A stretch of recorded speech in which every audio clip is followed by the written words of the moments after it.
Cathie Wood and Peter Diamandis talked about Tesla and Elon Musk, and I think if you follow Cathie Wood, this is quite an important update from Cathie Wood about Tesla. If you remember a few weeks ago about her Tesla stock price target, she said this. Therefore, it will be higher. And her 5-year Tesla stock price target from a year ago was at $2,000. And in this conversation, we got hints about why it could go higher, and perhaps not just a bit higher, but much higher than $2,000 per share. Well, Amazon, for the first year, it doubled its robots to roughly 1 million last year and cut employment for the very first time by maybe 100,000. And we think this year the number of robots will pass the number of employees at Amazon. So, and they've been very progressive on this front. But if you look at the industrial robot space out there, it's at a very low base. And if Amazon is any example, we're going to be shocked at how many robots are going to be doing. Now, they're not going to be humanoid robots. Some will be just pick and place, So it depends what you mean by that. But we're trying to size that opportunity ourselves. And robots, if you think about it, autonomous vehicles are robots, and we're still trying to get those to work. Tesla has 5 or 6 million of them out in the world, right? I have 2 of them, a Model 3 and a Model Y. So I think we're going to turn around and kind of say, oh, okay, that was the evolution towards robotics, that vehicle, which begs another question. We're still trying to get autonomous taxis, robo-taxis really working at scale. And of course, Elon famously, and in his last quarterly call, it was very interesting. He did not make a prediction, but I think since 2016, he's been making a prediction that it would be within a year or two. Now that he's not making the prediction, maybe it is about to happen. Who knows? Because slowly, then all at once. That's, yes, as you know very well, the history of technology. But it is taking so long to get a fully scaled autonomous platform. I mean, we expected it initially in 22.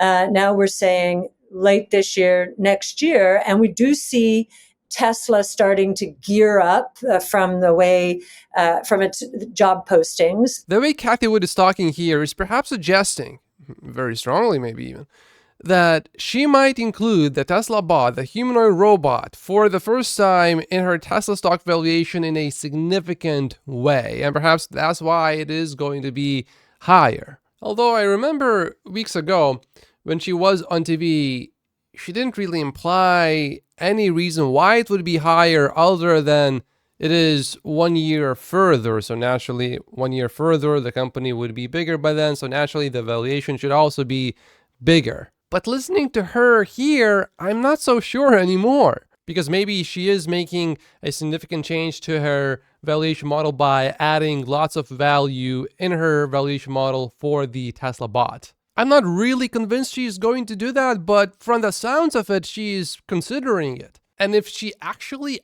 adds it to her valuation model, I would expect the valuation model to produce a much higher Tesla stock price target than before. But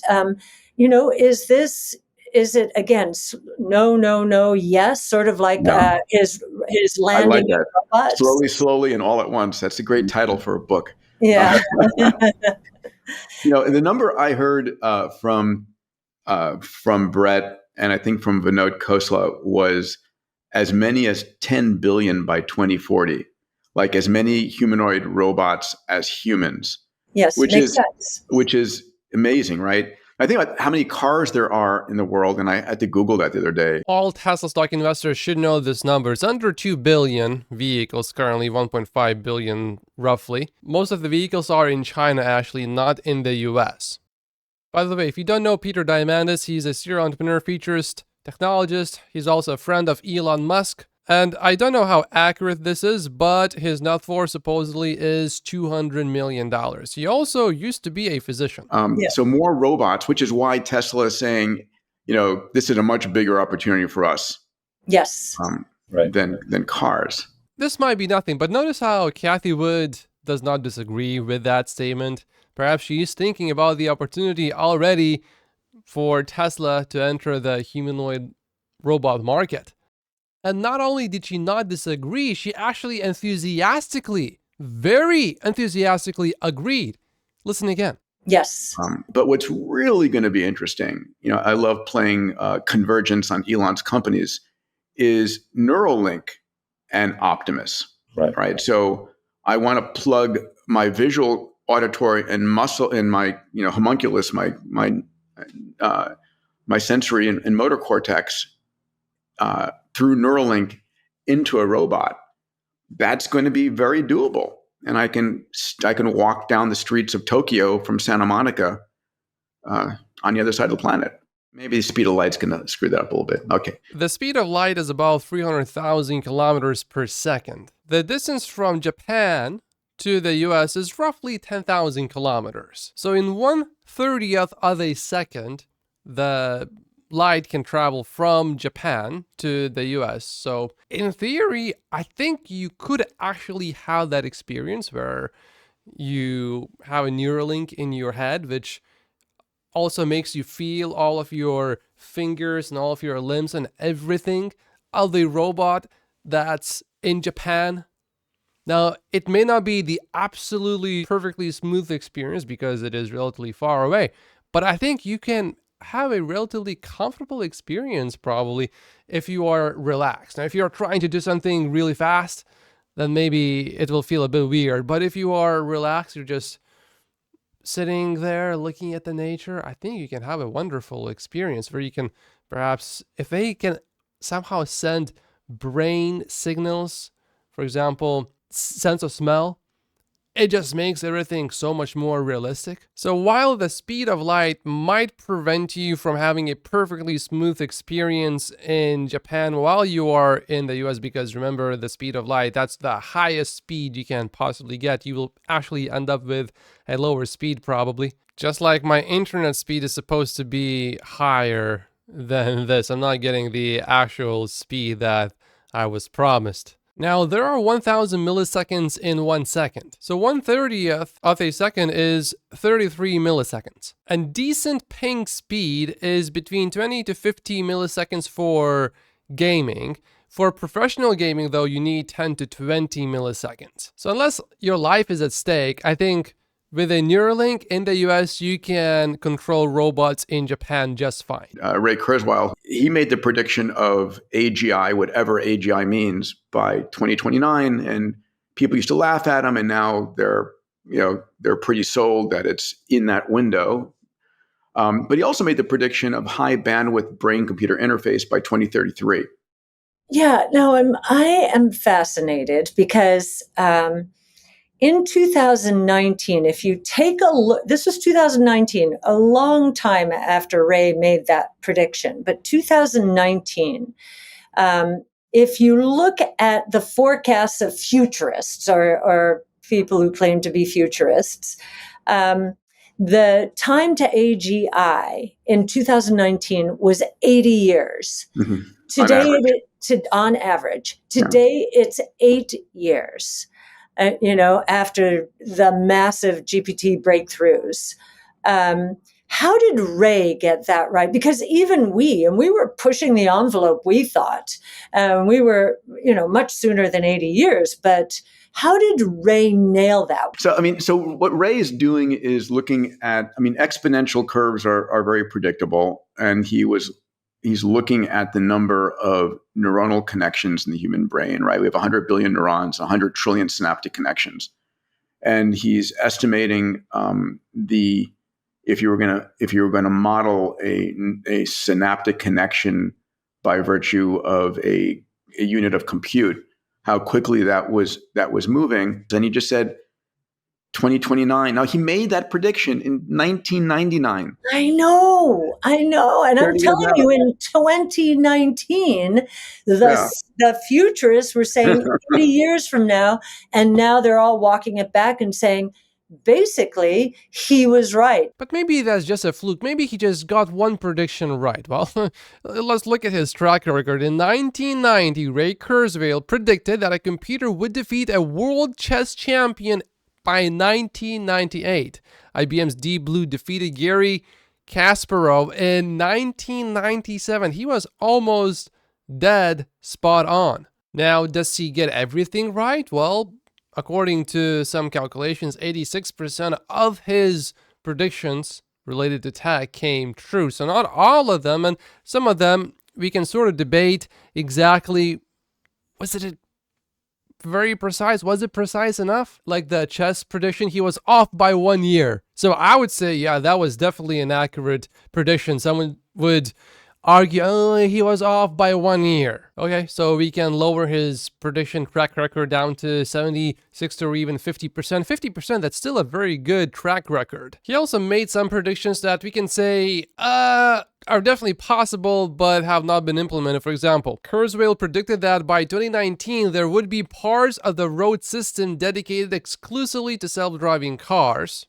And certainly we see Waymo already. You can get it in one and it will take you anywhere you want within a certain geographic area. So we could certainly make that happen today, but we chose not to. We have the technology. Now, some predictions he just got flat out wrong. For example, in a book in 1999, Kurzweil predicted that the life expectancy would reach about 100 in 2019 and 120 in 2029, and that by then, its rate of increase would exceed 1 year per year. And then in 2001, he made an even bolder prediction that this 1 year added to life expectancy every year tipping point would happen within 10 years, which obviously has definitely not happened. So certainly do not take his predictions as, yeah, this will definitely happen, but just take it as, yeah, he is very likely to be right. I think his tech predictions have turned out to be more accurate than predictions related to biology. We blasted through the passing of the Turing test without even noticing. I mean, no one said, ta-da, we did it, or look at what just happened, and so forth. It's like, it's in the rearview mirror, right? No one argues that the Turing test, as originally designed and expressed, has been passed a long time ago. It is a test for intelligence in a computer requiring that a human being should be unable to distinguish the machine from another human being by using the replies to questions put to both. Are we coupling the future of AI with the future of humanity? Or is AI going to take off and leave us behind? Right? So this is the movie Her, right? Where AIs say, bye, we're kind of bored here. And so the coupling would occur on the back end of brain-computer interface, Neuralink. There's a whole number of amazing BCI companies. I just had 2 brain-computer interface companies presenting at the Abundance 360 summit this year. So I think, all of this is happening like right now, Cathie. This is the most exciting time to be alive. We are already starting to see coupling. This is the first Neuralink patient. He gave a pretty good speech. If you haven't listened to it, I highly recommend that you go and listen to it. It's on my channel. It's the last video.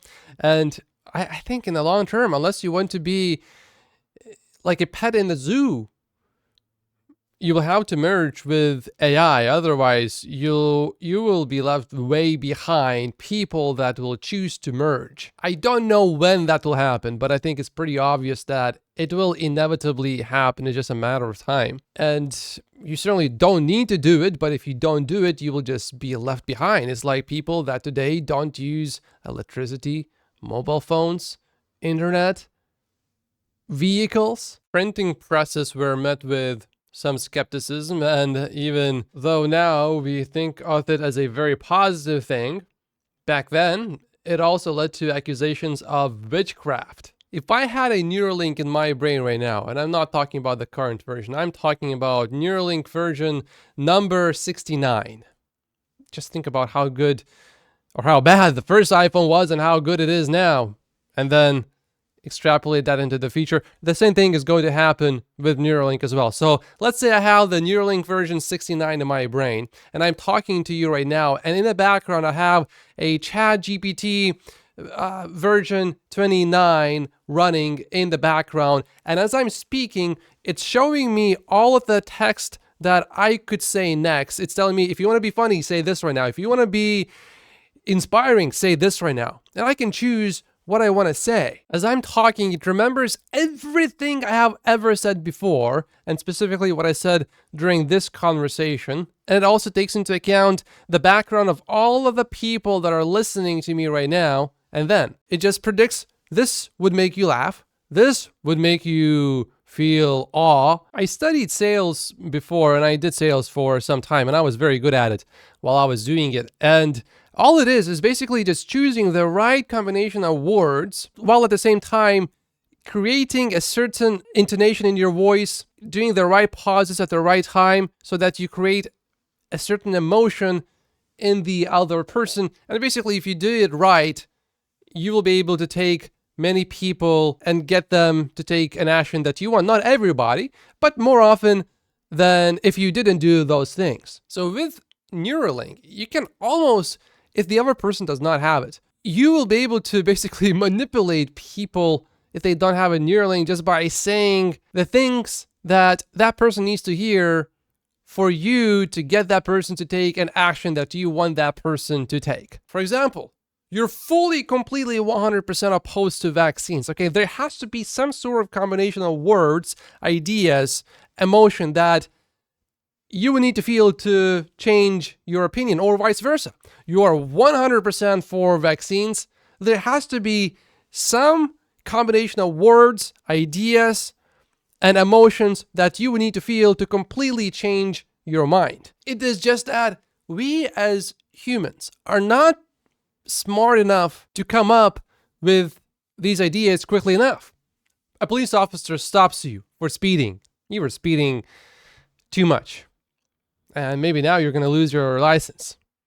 Your Neuralink says, grab that water bottle, and spill it on your pants. You really had to go to the bathroom. Maybe then you will get out of that ticket. But if you think of a super intelligence, billions of times smarter than a current human being, I think that combination can be found, which could be used on someone to change their position about vaccines, whether that person is for or against right now. Oh man, I mean, and what is so interesting, and being in the equity markets and watching the fear of change. I mean, there are, we already talked about the multi-omic space, but there are a few stocks, the Mag 6, they've taken Tesla away, and I'm kind of happy about that.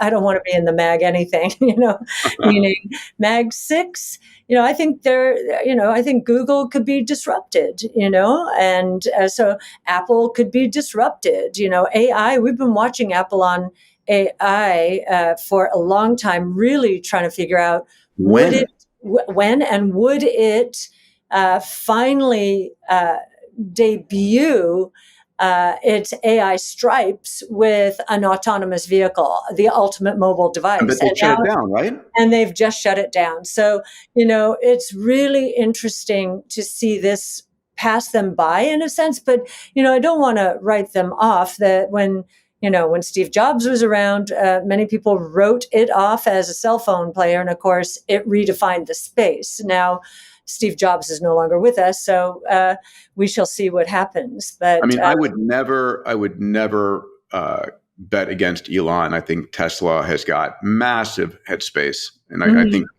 believe Absolutely. Exactly as you do with AI, with robotaxis, and with Optimus, and with everything going on there. If your conclusion is that you definitely don't want to bet against Elon Musk, the natural conclusion after that is, okay, if you definitely don't want to do that, then probably you should bet in favor of Elon Musk. So I remain invested in Tesla stock. Even with NVIDIA, the competition, now that the aha moment has taken place, you do, of course, have AMD, but you've got the hyperscalers, the cloud companies developing each of them their own chips. You've got Tesla with its own chip. And we now know that Tesla is no longer compute constrained to improve FSD. So what does that mean? Does that mean that Dojo is working well? Does that mean that Tesla just got some of the older NVIDIA GPU units, which Tesla installed last year, to work really well now? Or did Tesla get more chips from someplace else? What does that mean exactly? It could be that Dojo is performing very well. We don't quite know, but it could be bullish. Not just from the angle of, oh, Tesla is now going to solve full self-driving faster, but also from the angle of Tesla could really make a lot of money from selling Dojo related services. The surgeon who has done the most cases of that surgery and has seen the most variations is the most skilled. But here's what's going to go on, right? A surgeon may see, 5,000, 10,000, 20,000 cases during their career, but imagine a AI robotic platform that there are thousands of robots all sharing the same information, just like a Tesla car. When an upload occurs, they all get it. So a particular malformation seen by one robot is now known by all the surgical robots, right? And the robot didn't have too much coffee or didn't have a fight with their boyfriend or girlfriend last night, didn't get too little sleep. It can see in infrared or ultraviolet. There's no jitter. And what is the cost of that surgery?